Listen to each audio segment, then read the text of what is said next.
My guest tonight is one of those fortunate people who found themselves their dream job, living in paradise with a life of happiness and fulfilment stretching off into the future in front of them. And for a while there, she couldn't have been happier. But of course, life is a little more complicated than that, isn't it? And to get to that point, she's lived a life that, if she were to sit down and write a memoir, she'd probably be tempted to include the words sex and drugs and maybe even a little rock and roll in the title, or something like that. Though getting there's proved to be nothing short of an adventure, and at times not always a good one. Growing up in a family of 6 children, with a mother involved in the charismatic church and a father battling to hold it all together, she's made a life as a musician and an actor, and in more recent times as a radio announcer working for the ABC on the Sunshine Coast, which always seemed like the dream job to me. And then one day, she made the decision to attend a 10-day meditation retreat, which would involve, amongst other things, an old-fashioned vow of silence, a radio announcer. The retreat ultimately led her to write her memoir, Sex, Drugs and Meditation. And she's my guest this evening. Mary Stevens, welcome. Thank you, Shaun. We're going to cover all sorts of territory in your life. Tell me about life growing up in Hobart. You had a different kind of childhood from many of your friends, didn't you? I did, and on reflection, it's interesting. I spent most of my 30s in some kind of therapy. And I was told by one of those therapists, one of those counsellors, that growing up in my household as a child was pretty much the same as growing up with an alcoholic. My mother wasn't an alcoholic, she was a Jesus-aholic, if you like. She was a member of the charismatic church, and they do believe in the gifts of the Spirit. So prophecy, speaking in tongues, healing, all that kind of stuff. So when I was 8, I had a dream. It was about the end of the world, as you do when you're 8, and my mother decided that I was a prophet. So she would take me along to these meetings and show me off as a prophet. But when it turned out that I actually wasn't a prophet, I was kind of dropped out of the sunny smile of her love, if you like. But it was a very strange household. My mother would be speaking in tongues, singing in tongues, roaming around the house, praising the Lord. So I was always just a little embarrassed to bring my friends home. In fact, I didn't. And I couldn't really tell my friends at school what life at home was like. How do you look back on that time? I mean, you say you spent a lot of time in your 30s in therapy.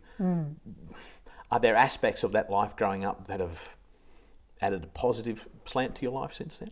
Is it all negative? No, look, my mum was very, very creative and talented. Very vivacious and outgoing, and I mean, you've lived a life as a performer. Yeah. And that's very handy in that, isn't it? Yeah, and she really encouraged that. Yeah. We used to put on puppet shows, and she wanted us to do dancing and singing and all that kind of stuff. Yeah. And she was a fabulous writer, although she was never published, and an artist, even though that all went by the by when the number of kids she had kept growing. But that's the other thing about growing up in my household, apart from that brief moment when I was told I was a prophet. Really didn't get much attention at home, being the youngest of 6, and my older brothers and sisters being as vivacious and creative as they were as well. Very hard to take that kind of attention away. All of a sudden your mother's focusing all her hopes and desires upon you as the possibility of... Because there's a lot of ego involved in churches. Who's more spiritual, who's more in touch with the Spirit. So to suddenly have that placed in your lap and then taken away from you because you didn't meet the expectations, very hard to deal with. And like you say, you've got outgoing, charismatic brothers and sisters as well. Yeah. I never believed the lie that the youngest child is spoilt and indulged, because that certainly wasn't the case with me. Easy to be overlooked when you're the youngest child. Absolutely, and because there was so much going on in the house. My older brothers and sisters were teenagers by the time I was around about 8, and they were all going on their own wild ways.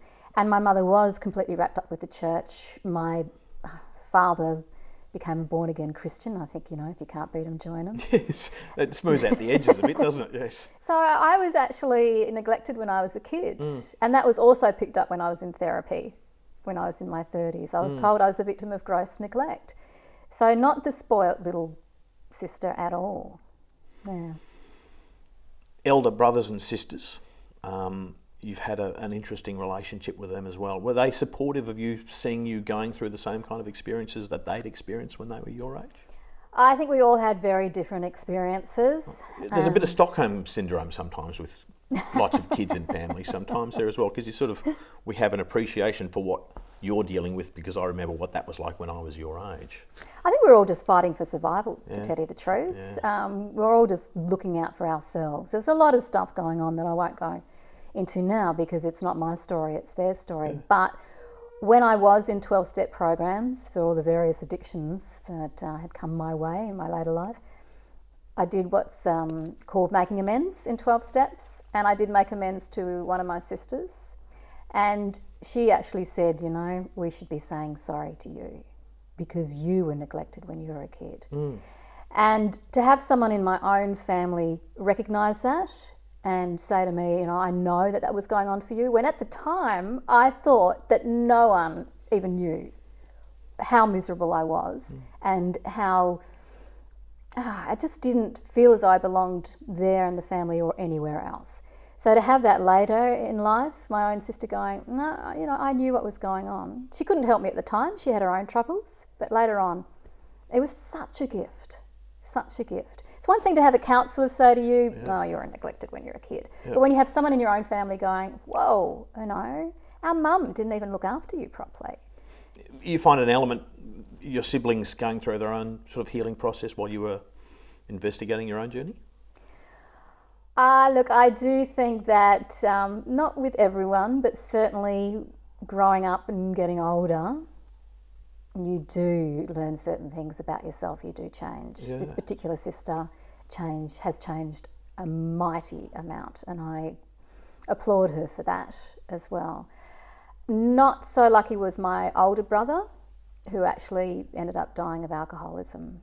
He was drinking very heavily by the time he was a late teenager.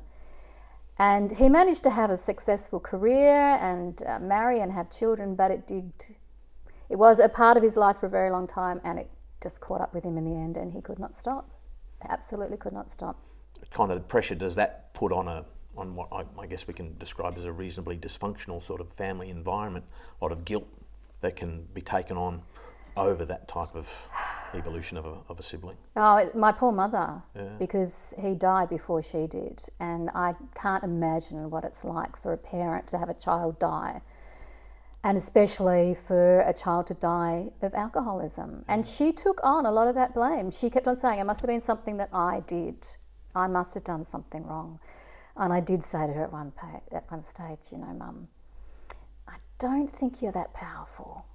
I don't think you can actually blame yourself for him being an alcoholic and choosing to die or dying of it. But later on, when I ended up in 12-step programs, I actually did think my mother had engineered the whole thing because I stepped away from the church. I did become involved with the church when I was a teenager because it was the only way to get any attention from my parents. But later on, I stepped away, and she said, oh, you know, you will always be a Christian. You may not think you are, but you will be.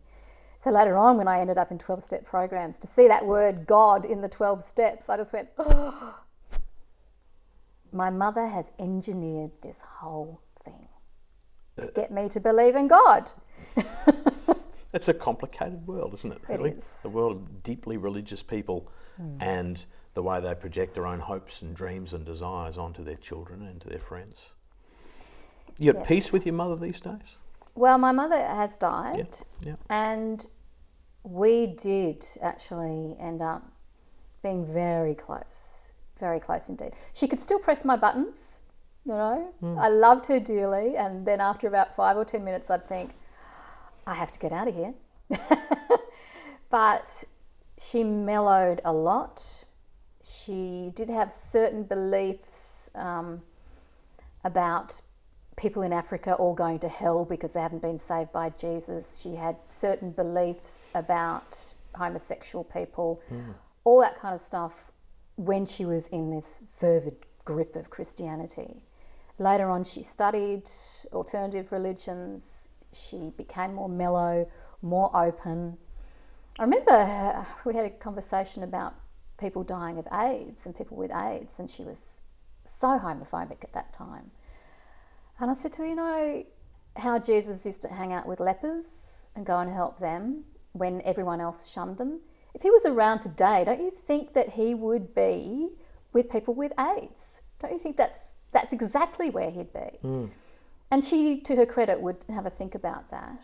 And as I said, she just mellowed so much in her later years. She died after my brother, less than a year after my brother died. And my brother's death was horrible. It was shocking. Her death was beautiful. It was the most healing death, full of grace and love. It's amazing how the cycle, the journey continues, isn't it? How things change. I was with her when she was dying, those last few weeks, and I thought, if that's what faith can do for you when you're on your deathbed, then there's something in it. All she said was beautiful. Thank you. Yes. Whereas I've been with a couple of other people when they've been dying, and they have just fought and fought and fought the whole way because they've been terrified. Yeah. As a reaction to that kind of upbringing, you chose a life as a performer, and you were out of Tasmania and up into Sydney life as quickly as you could after leaving school. How was that transition for you? Because you jumped right into the deep end when you arrived in the Cross, didn't you? I did. We had access to an apartment in Potts Point, but it was right next to the Cross. Young 18-year-old girls Yeah. just moved into a family-owned apartment right on the corner on the edge of King's Cross. First move from Hobart. Yes, straight out of private school and into the Cross. Yeah. And not only that, into a world of drug dealers. Yeah. I met them through a friend I was working with. I was waitressing in the city. Yep. And I really liked her. Yep. I didn't know quite what to make of her friends. And as time progressed and they got to know me and trust me a little bit, much as drug dealers can trust anyone, I was led into this world, I thought I was in a movie. I didn't think anything like that was actually That could be the real. enticing thing about it as well. I mean, obviously trying to make friends, and these are the people that have embraced you and drawn you into their circle as well, but it's like a movie. This can't be real, this sense of unreality. I might as well just go with it and see what happens, because it's exciting. Yes. You know, there's lots of money around, you getting into the nightclubs, you have your own nightclubs, you have big mean looking men who are ostensibly there to protect you in case something goes wrong. Yes. It's a hell of a life for an 18-year-old. It is. And I had done a lot of acting through primary school and high school. And I did certainly have a sense of the dramatic. Yep. So it did appeal to me on all kinds of different levels. And also, I've been trying to escape reality since I was very young. I'd chosen food when I was younger because it was the thing I could get access to. But to have access to free drugs, which was the ultimate escape, and being in a scene that I couldn't think of as real at all because it was so far removed from anything I'd ever known. It was exciting. It was thrilling. First time you tried heroin, was your mother sitting on your shoulder, overlooking you? Well, that was a bit later in Melbourne when I was at acting school, and I just had an insatiable curiosity.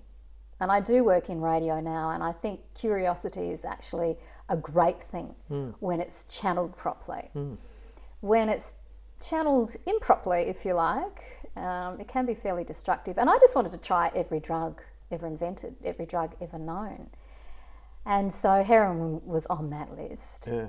But the first time I had it, I was so sick. I could not understand why anyone would want to take this drug. Yep. Up until then, I'd been smoking a lot of hash and dope and shooting speed. Got to the point where I couldn't get out of bed without shooting up some speed. But heroin, all those kind of, well, especially speed, it's a party drug. You're sociable. Yep. Heroin, I just wanted to nod off and throw up. Not exactly a Saturday night out with friends, is it? Why do people do this? I didn't understand it. I couldn't even have a sip of water and it stay down. I just could not wait for the effects to go away. Yeah.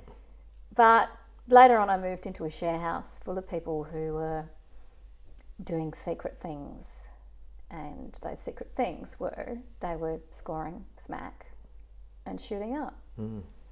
And I got used to having that around and thought, okay, I'll give it another go. And I did. It's part of what your group of friends do, and if you're going to be part of our group, then you need to be one of us, really, isn't it? It was a strange time in Melbourne then, because heroin was actually seen as kind of like the health food drug because it was natural. So you would have people, and I myself at one stage was on a macrobiotic diet, but using heroin. Oh, it comes from a flower, it comes from poppies, it's natural. And it was quite bizarre. You've always been a good writer. Know how to put a positive slant on an awkward story, maybe. Yeah. Ultimately, getting out of Sydney was more a case of a necessity, though, than a desire, wasn't it? Because it got pretty hairy for you. Yes, when I was at the Cross, as I said, feeling as I was in a movie and not being able to take any of this seriously. Yeah. There was one of the dealers who I actually liked. He was kind and he would smile. But it must have been his undoing in the end, because he was stabbed to death in the foyer of the hotel where we all used to hang out. And I went, okay, this is a bit real. This is no longer a movie. This is no longer a dream. It's time for me to get out. So, and that was a little less than a year after I'd moved up the Cross. And I just went running back home, and very grateful to have a home to go back to, and even more grateful at the time that my parents didn't ask me any questions. I would sit in my room and cry, and they knew something was wrong, but they never pressured me in any way, shape or form. When I asked my mum later, she said, oh, we knew that you would when you were ready. We just wanted you to have to go through whatever you had to go through. Yeah. So sometimes a parent has got to step back and allow their child to live their own life, don't they? Yeah. When we come back, we'll talk about Mary Lou's life as a musician and the way a band breaking up can change your life in ways you could never imagine, paving the way for the dream job she didn't quite know she wanted yet. Don't go away.